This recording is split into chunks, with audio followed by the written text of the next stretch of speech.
So welcome back to the channel guys, this is Sameer Khan and you are watching Xtreme Vlogs।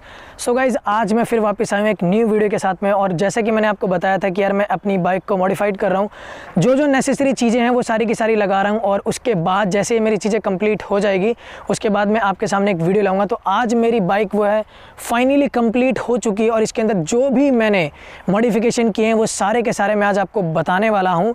और बहुत cheap and best quality के हैं। ऐसा नहीं है कि यार मेरे को चीप है तो इसका मतलब बहुत ही काम चलाऊ टाइप है। जितनी भी नेसेसरी चीज़ें होती हैं यार टूरिंग को हमारे बनाने के लिए एक डोमिनार को, वो सारी चीज़ें मैंने लोडेड की हैं इसके अंदर में। और कुछ एक्स्ट्रा नहीं है, कुछ फालतू नहीं है, बल्कि नहीं लग रही, बहुत अच्छी लग रही है। सबसे एक मस्ट चीज़ होती है, हर एक बंदा चाहता है कि मेरी डोमिनार पे ये वाइज़र अच्छा सा लगे। तो जो मेरा वाइज़र है वो है जेबी रेसिंग का और ये इसके साथ में एक हमारा प्लेट होल्डर भी आती है, जिसकी वजह से आपका ये जो एंगल है वो बिल्कुल परफेक्ट होता है। जनरली क्या होता है कई में ये लोहे के एंगल्स नहीं आते, जिसकी वजह से ये थोड़ी सी लेटी हुई लगती है और बहुत भद्दी सी लगती है। तो ये मैंने जेबी रेसिंग का है, ये मैंने समवेयर अराउंड लिया था आपका 900 का। लिंक मैं डिस्क्रिप्शन में डाल दूँ। पर्सनली भी अगर आपको मुझे कुछ पूछना हो या कंपैरिजन करवाना हो कार्बन रेसिंग या कि क्यों नहीं लिया मैंने वो सारी चीज़ें, तो आप मुझे इंस्टाग्राम पे डीएम कर सकते हो। सेकंड चीज़ हम आते हैं अपने नकल गार्ड्स। या नकल गार्ड्स हमारे लिए इसलिए ज़रूरी होते हैं, सिर्फ स्टाइल मारने के लिए नहीं होता। एक्चुअली में क्या होता है कि यार कई बार जब हम टूर कर रहे होते हैं तो ओवर स्पीडिंग के चक्कर में बाइक गिर जाती है, किसी भी रीज़न से गिर गई या साइड से हमें कोई भी मतलब बाइक वाला टकरा जाता है, तो हमारी यार अगर क्लच टूट गई या ब्रेक लेवर टूट गए तो यार पता नहीं हम किस सिचुएशन में हूँ, रात में राइड कर रहे हो, कभी भी राइड कर रहे हो, वहाँ से पता नहीं क्लच मिल पाएगा नहीं मिल पाएगा। तो वो एक सेफ्टी होती है। दूसरी बात ये कहीं ना कहीं हमारे हाथ को भी बचाता है और साथ में अगर हम सर्दी में राइड कर रहे हैं तो ये विंड को भी थोड़ा सा डिस्ट्रैक्ट करता है, जिसकी वजह से हमारे हाथ कम ठंडे होते हैं एज़ कम्पेयर टू बिना नकल गार्ड के। तो ये नकल गार्ड मेरे को समवेयर अराउंड 900 रुपये का पड़ा था। और ये भी मतलब ऐसा कंपनी नहीं है, मैंने इसे फ्लिपकार्ट से लिया था। लिंक मैं डिस्क्रिप्शन में डाल दूंगा। क्वालिटी सीरियसली बहुत अच्छी है। केटीएम का भी मैं ले सकता था बट मुझे ये भी अच्छा लगा और केटीएम का थोड़ा सा मुझे कॉस्टली पड़ रहा था, बट दोनों में मैं कंपैरिजन कर बताऊं तो यार क्वालिटी में कुछ ज़्यादा डिफरेंस है नहीं। इसके अंदर स्पेसर नहीं मिलता हमें, तो ये स्पेसर मैंने अलग से लिया है। अगर मैं तीसरी मॉडिफिकेशन की अपनी बात करूँ तो यार जैसे कि हमने यहाँ पे वाइज़र लगाया तो हमारी जो सबसे बड़ी प्रॉब्लम आती है वो ये आती है कि यार हम अपने नंबर प्लेट्स को कहाँ पे लगाएं। तो यार नंबर प्लेट्स के लिए एक एक्स्ट्रा सा नंबर प्लेट होल्डर आता है जो कि मतलब 350 से लेके 500 के बीच में कॉस्ट करता है। ये मुझे 350 रुपये का पड़ा था। तो ये मैंने इसी का, ये अलग अलग मॉडल के आते हैं, तो मैंने 2019 और 20 दोनों मतलब लग सकते हैं क्योंकि ये सेम है। तो ये मैंने 350 रुपये का लिया था। इसके ऊपर मैंने नंबर प्लेट का कवर डलवाया था जो कि 100 रुपये का एक्स्ट्रा कॉस्ट किया था मेरा। ये मेरी चौथी मॉडिफिकेशन थी साथ के साथ में। अब आते हैं हम अपनी सबसे बड़ी जो मॉडिफिकेशन है वो सबसे नेसेसरी भी होती है, क्योंकि यार जो कंपनी हमें क्रैश गार्ड देती है यार उससे सीरियसली बता रहा हूँ 1% की भी सेफ्टी नहीं होती। इनफैक्ट अगर बाइक गिर गई ना यार तो बाइक का जो खर्चा तो आएगा ही आएगा, साथ के साथ हमें जो चोट पहुँचेगी ना यार उसकी कोई अंदाज़ा नहीं। तो ये अगर मैं बात करूँ तो मैंने जो अपनी क्रैश गार्ड डलवाए हैं ये मैंने जेबी रेसिंग्स के ही डलवाए हैं। ये मुझे इस कॉस्ट किया था मतलब 2800 से लेके 3500 के बीच में आपको ये कॉस्ट करेगा। जब मैंने लिया था तो उस टाइम मुझे 3000 रुपये का लगा था। अब बहुत सारे लोग मुझे ये पूछेंगे कि यार मैं ये जाना की भी लगवा सकता था, फुल ऐसा फ्रेम आता है, बहुत सारी सेफ्टी होती है। ठीक है आपकी बात, बट यार मुझे पर्सनली ये वाला अच्छा लगा। और दूसरी बात वो बाइक को बहुत ज़्यादा हैवी बना देता है, तो इस वजह से मेरे को ये अच्छा लगा। इसकी बिल्ड क्वालिटी सीरियसली बहुत अमेजिंग है। इसकी मैंने एक डेडिकेटेड वीडियो भी बनाई थी, लोगों ने मुझे बहुत कमेंट करके पूछा था कि ये कैसा है। बहुत अच्छी क्वालिटी, आप यार बिल्कुल बेझिझक आप इसे ले सकते हो और ये बहुत सेफ्टी करता है। सो गाइज़ अगर हम बात करें अपने 6th मॉडिफिकेशन की तो यार 6th मॉडिफिकेशन है हमारा ये सैडल स्टे।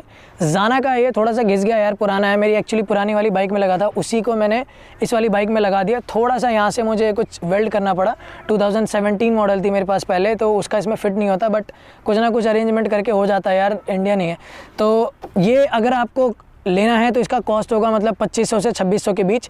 नई मॉडल का ही बता रहा हूँ मैं, नई मॉडल की प्राइस होगी। वो है जाना का ये सैडल स्टे। इसका मेन बेसिकली पर्पस ये होता है कि जब हम अपने सैडल बैग्स को रखते हैं तो यार ये ना हमारे मतलब पहिए में उस सैडल बैग को फंसने नहीं देता। हम इसके अंदर में ईजिली मतलब इसको टाई अप कर सकते हैं अच्छे तरीके से, और उसके बाद हम जहाँ भी राइड करें तो यार वो बहुत ईजिली हम राइड कर सकते हैं, मतलब हमारे पहिए में फंसता नहीं है, एक तरीके से सेफ्टी मिलती है। सो गाइज अब हम आते हैं अपने 7वें नंबर के मॉडिफिकेशन पे। तो हमारा जो 7वें नंबर का मॉडिफिकेशन है ये भी एक जाना की तरफ से एसेसरीज़ है, इसको हम अपना कहते हैं टॉप रैक।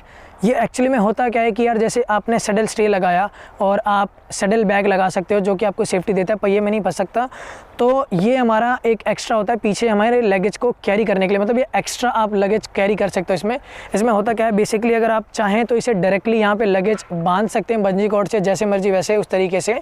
इसके अंदर में 2 मॉडल आते हैं, अगर मैं बताऊँ तो ये हमारा 3000 से लेके 3500 तक का कॉस्ट करता है। जो ये मेरा है ये दूसरा वाला मॉडल है, इसको एग्जैक्टली मुझे पता नहीं क्या कहते हैं, बट इसके अंदर में शेड का बॉक्स लगता है, दूसरे वाले में भी लग सकता है, बट अभी जो है फ़िलहाल मैंने शेड का बॉक्स इसमें नहीं लगाया, ये टाइप बी वाला है। तो इसकी जो कॉस्ट पड़ती है वो पड़ती है आपको 3000 से लेके 3500 के बीच। 3000 में शायद आपको टाइप 1 वाला आ जाएगा, 3500 में टाइप 2 वाला। तो ये जो मेरा है ये शायद टाइप 2 है, तो इस वजह से ये शायद 3500 रुपये का, ये शायद नहीं मतलब 3500 रुपये के समवेयर अराउंड इसका कॉस्ट मुझे पड़ा था।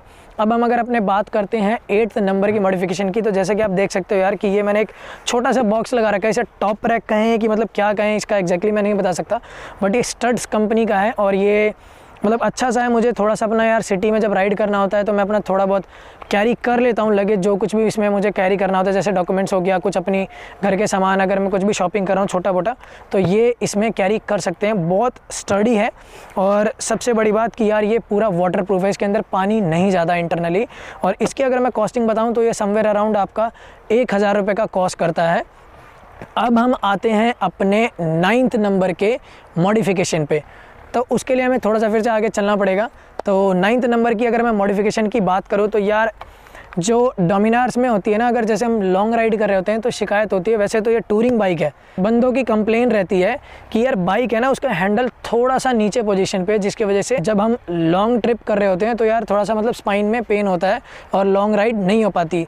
तो उसके लिए मैंने यहाँ पर लगवाया है ये हैंडल बार राइजर्स। ये जो हैंडल बार राइजर्स है एग्जैक्टली मुझे नहीं पता किस ब्रांड का है, मैंने फ्लिपकार्ट से इसे लिया था, लिंक सभी प्रोडक्ट के आपको डिस्क्रिप्शन में मिल जाएंगे। ये मुझे कॉस्ट पड़ा था इसका 700 रुपये, और देख लेना आपको यार कितना पड़े, बट ये सीरियसली बहुत अच्छी क्वालिटी का है, इसको मैं अच्छे तरीके से यूज़ कर रहा हूँ, आज तक मुझे कोई प्रॉब्लम नहीं आई। जनरली कुछ जो राइजर्स होते हैं उसमें ये प्रॉब्लम आती है कि जब आप ऑफ रोडिंग कर रहे होते हो तो ये चटक जाते हैं, मतलब टूट जाते हैं ये, बट ये CNC का है, मतलब CNC जो एक मेटल होता है उसका है और बहुत अच्छी क्वालिटी का।